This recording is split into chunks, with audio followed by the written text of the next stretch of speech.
कोशिश। एक बार एक राजा अपने दुश्मनों से हार गया। खुद को बचाने के लिए उसने एक गुफा में पनाह ली। वह बहुत मायूस था क्योंकि वह अपनी पूरी हिम्मत खो चुका था।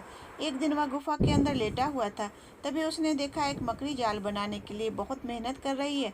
वह जाल बनाने के लिए बार बार दीवार पर चढ़ती, लेकिन जाल का धागा टूट जाता और वह नीचे गिर पड़ती।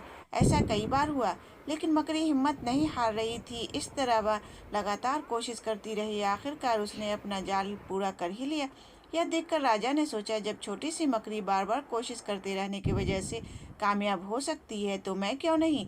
तब उसने एक बार फिर दुश्मन पर हमला करने का फैसला लिया और फिर से अपनी बची खुची ताकत और फौज बटोरी और दुश्मन से जंग किया। आखिरकार जीत उसी की हुई।